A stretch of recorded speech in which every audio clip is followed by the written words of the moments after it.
Hey, welcome back everybody. You're listening to Ultimate Affiliate Marketing. I'm your host as always, it's Paul Motley here. And today I want to pose this question to you. Would you rather have 200,000 in a property, real estate, or would you rather have a 10,000 strong email list? So your immediate thought is, I'll go for the property.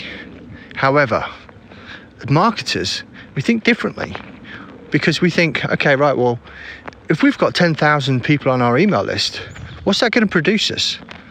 But if we go back to the original one with the property, if you're going to go and rent that out, you might make maybe $500 a month profit, okay, right? So looking on the optimistic side there, however, right, but you might make that, right? So it might be one property, it might be a few properties, but ultimately if we think, okay, right, you're going to make $500 a month from it, and you might sit there and think, oh, that's amazing, that's like 6,000 a year, and I know you've still got that investment there which might go up each year as well, so you're thinking, okay, yeah, I'm pretty well set for that. But is it life-changing? Is an extra $500 a month really going to make that much difference to you? And how much have you had to put in of your own money to get those properties in the first place? Even on a 25% mortgage, you're still going to have to put in like 50k to get that sort of return, right? Which is kind of crazy, and it's big numbers and it's scary. And obviously with people's various credit right now and how things are going, you might not be able to do it. However, let's look at the second option. Email lists. Why are they so powerful? Well, the general consensus is this. For every person that you've got on your email list, you should be able to generate $1 per month. Okay, quick maths there. Anybody? Sitting at the back of the class there, everyone's hands raises up. Yeah, $10,000 a month, $120,000 a year. That's amazing. Is it as simple as that? Of course not. But can you see what I'm getting to? It's more powerful to build an email list than it is to build a property portfolio. And that is a big, bold statement. But I tell you what, there's marketers out there which literally crush it all the time. I know there's people out there saying, oh, email's dead, you're only getting like 10 to 15% open rates. But even if you got 10,000 people on your email list and you're getting a 10% open rate, that's 1,000 people which are opening your offer. So now maybe you only get like a 5% click-through rate. What's that like? Oh gosh, my maths is shocking now. 1,000, I don't know. Let's say 50. Just say 50. That's easy. Let's say 50 people go ahead and click, and you got like a 3% sales conversion rate on a page. Well, that's still going to get you one or two buyers, right? And what if that product that you're passing on is a high ticket offer where you're getting $1,000 commission?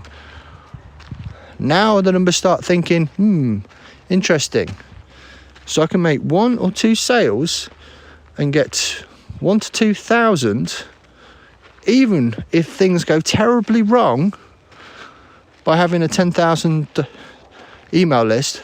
Or do I have to go and find 50k to get a single property or multi-property, whatever it is, which is worth 200,000 based on a mortgage, let alone having to find the whole 200k yourself, and then only getting $500 a month? Well, I'm going to tell you now, I pick email marketing every day because you can generate leads for free. And you can also generate leads super, super cheap. And you can target those leads as well.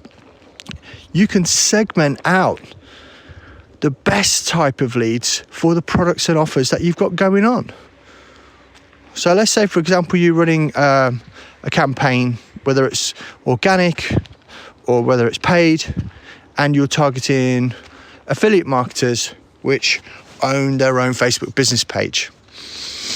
Okay, getting quite specific. In fact, affiliate marketers that own their own Facebook business page that have actually paid money to Facebook to advertise that Facebook business page. Is that getting deep enough? Are we there yet? So what do you think their most annoying thing is? Is it rising ad costs? Is it the fact that they're having to spend money at all? both of those things. So if you've got a product or service that can help them with this, guess what? You're most likely to get the opt-ins. You're most likely to start getting product sales. That's what we're talking about as far as affiliate marketing goes. Going out there, finding a group of people that you want to help, seeing what problems they've got, and then offering them solutions to those problems. This is why helping people can help you long term. Because as long as you're solving problems, and the more people you solve problems for, the healthier your own personal bank account is going to look. So just think about that. Have it at the back of your mind, but go in there thinking, how can I help somebody? What can I do to solve a problem?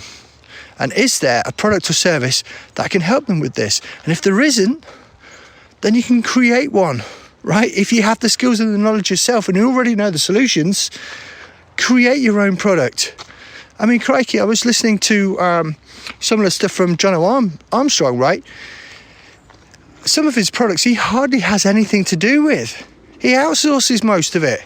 He outsources the funnel design, the funnel copy, even some of the trainings within the products and services that he pushes out are outsourced. Are the light bulbs coming on yet? Because he takes, for his personal sales, he takes 100%. So if it's a $2,000 product, he's earning $2,000. Does that make sense yet? Are we there? I hope we are. I'm just having fun with this, guys. I really do enjoy doing this podcast.